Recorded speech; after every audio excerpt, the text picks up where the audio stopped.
Bonjour à tous, je m'appelle Sylvia Del Monaco, donc je suis votre coach spécialisée dans la méthode Pilates et dans la rééducation fonctionnelle. Donc déjà à l'âge de 35 ans, j'ai une fibromyalgie qui s'est déclenchée suite à un surentraînement parce que je viens du sport.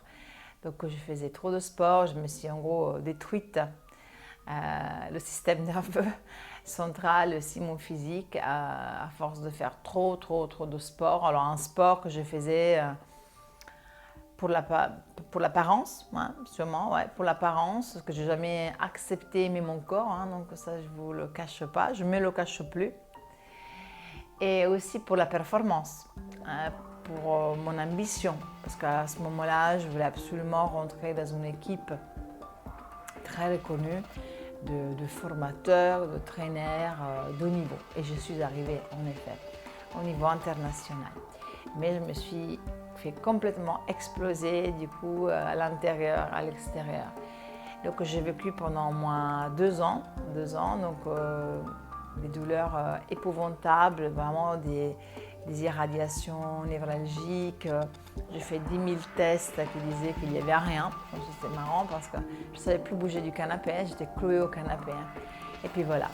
Et puis j'ai mis longtemps avant de me décider de prendre des médicaments que j'ai dû quand même prendre après 1 an. À savoir que moi je n'ai jamais pris une aspirine pour vous dire. J'ai dû prendre des médicaments très lourds, voilà, qui m'ont fait complètement perdre un peu la connexion avec la vraie Sylvia. Mais j'ai dû le faire. Et après 1 an et 1 jour, j'ai commencé mon wash-up. J'ai commencé à sortir du médicament et à réaffronter cette douleur qui est quand même toujours là. Même maintenant, pendant que je vous parle, bien évidemment que le fait de rester là et je peux la ressentir. Je la ressens tout le temps parce que voilà, du coup, j'ai la fibromyalgie qui s'est déclarée, donc ces douleurs chroniques en fait un peu partout au voyage. Donc je me lève complètement raide comme un piquet, le cou tout raide, j'ai besoin d'être dans l'eau chaude pour devenir normal et beaucoup de choses comme ça. Comme ce n'était pas suffisant, les 5 ans qui ont suivi, j'ai subi une hernie discale qui est sortie en L4 et L5 pendant un voyage en avion. Donc je vous recommande Ryanair pour ça. Je descends de ce voyage, aller voir mes parents en Italie, carrément sur le fauteuil roulant. Plus moyen de me lever. Je reste bloquée 6 mois en Italie. Donc je perds avec des paresthésies au niveau du pied, au niveau de ma jambe droite. Donc je ne vous raconte même pas la galère et la douleur que j'ai dû pâtir et surtout la peur. Une peur immense de ne plus savoir marcher. Je ne me suis pas fait opérer, mais bon, j'ai dû faire beaucoup de cortisone. Cortisone très très compliqué aussi cette période de ma vie. À l'heure actuelle, dans laquelle je vous parle, alors, je peux vous dire vraiment qu'aujourd'hui j'ai 45 ans et je ne dis pas que tout va bien parce que je ne commence pas à vous vendre le truc baguette magique, ça n'existe pas. Tout va mieux. Je ne regrette pas la souffrance que j'ai eue parce que honnêtement je ne serais pas du tout la personne que je suis aujourd'hui, croyez-moi. J'ai appris plein de choses grâce à cette douleur qui à un moment est sortie, grâce à cette souffrance. J'ai fait plein d'analyses sur moi-même. Au départ, je cherchais de l'aide un peu partout. Voilà. Et c'est pour ça qu'aujourd'hui, je suis ici avec vous pour vous dire que déjà, il n'y a pas une solution qui existe, miracle, donc ne la cherchez pas parce que ça n'existe pas. Mais que vous avez vraiment la clé. Mais je ne dis pas que vous avez la clé pour vous en sortir. Et je suis la preuve vivante qu'on peut s'en sortir. Et alors, je peux vous dire que je ne dormais pas et j'avais une douleur terrible, vraiment neuropathique, ok? Donc des coups de couteau dans la main, 12 secondes, des picotements, des tiraillements. Et j'ai passé mes journées avec un agenda à noter le nombre de secondes par partie du corps. Je fais ça, je crois, pendant au moins 1 an et demi, en classant ma douleur selon les niveaux. Vous voyez un peu. Et puis un jour, je me suis rendu compte que pendant quelques minutes, parce que je me concentrais, je faisais des exercices de concentration, de méditation. C'était tout bête, hein? J'étais en train de pêcher un concombre. Pendant quelques minutes, je n'ai pas ressenti cette douleur. Ça veut dire que cette douleur qui était tout le temps devant moi, je parlais que de ça, je pleurais que pour ça. C'était ça le sujet, c'était ma vie. Ok, je ne l'avais pas ressenti. Et je me suis convaincue vraiment que si pendant quelques minutes, je ne la ressente pas, je ne l'avais pas ressentie et je n'avais pas parlé de cette douleur, il y avait quand même un espoir que je puisse arriver à 2 minutes, à 3 minutes, ainsi de suite.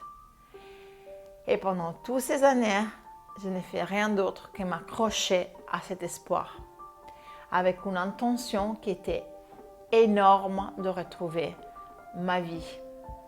Et j'ai motivé toutes mes actions pour que cette intention devienne vraiment le plus fort possible.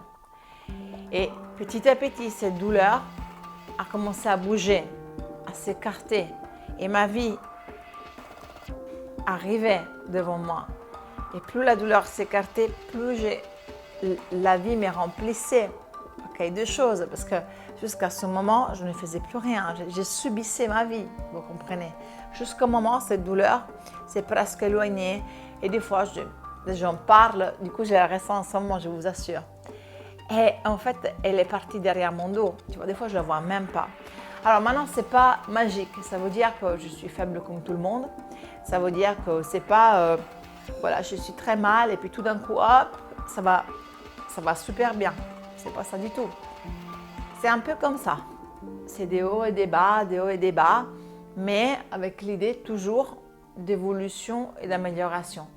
C'est pour ça que je sais très bien que quand on est dans un bas, on a toujours cette angoisse et encore maintenant des fois, quand on a des poussées de crise, de douleur, moi en premier, la première chose qu'on a peur, on a encore peur de revivre le tout, on a encore peur, oh mon Dieu, qu'est-ce qui se passe, surtout la première fois qu'on a des douleurs comme ça, on ne sait plus, on perd ses moyens. Et bien cette peur, ce stress, c'est quelque chose qui va augmenter davantage la perception de la douleur et qui va vraiment nous emprisonner dans un cercle vicieux de la douleur qui est terrible en fait. Donc ici, ce que je suis en train de vous expliquer, de vous dire, c'est que dans ces hauts et ces bas, alors quand vous êtes le plus haut, quand vous êtes vers le haut, c'est là où vous devez essayer de vous renforcer au maximum. Et c'est pour ça que j'ai créé ce programme. C'est pour vous. Parce que quand vous serez dans le prochain bas, mais vous serez un peu moins bas quand même. Vous comprenez? C'est ça l'idée. Maintenant, quand vous êtes dans un bas, comme aujourd'hui sûrement, si vous êtes en train de me regarder en ce moment, ok, au lieu de, je sais, de pleurer, de penser que vous n'allez jamais plus vous remettre debout, que ça ne va jamais passer, que le dernier thérapeute était aussi un charlatan, et que dans tous les cas, vous aurez toujours cette vie, que ça ne vous plaît pas, où il n'y a pas de qualité, où vous êtes toujours en train de subir cette douleur. Quand vous êtes dans ce bas, voilà ce que vous pouvez faire.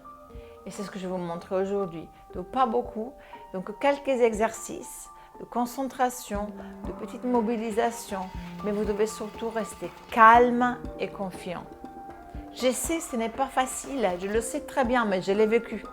Ok, donc je sais pas, je suis pas en train de vous vendre quelque chose que je n'ai pas vécu, d'accord? Donc, c'est super important de vraiment conditionner votre mental à ne pas baisser les bras.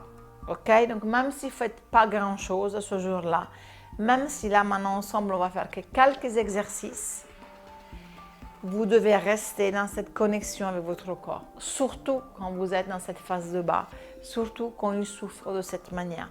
C'est très important. Ok? Dans tous les cas, moi je vous accompagne, je resterai là, je suis vraiment ouverte, c'est ma mission de faire ça, donc je veux vraiment vous aider comme je peux, donc à travers ces vidéos, à travers ce programme, à vous remettre debout.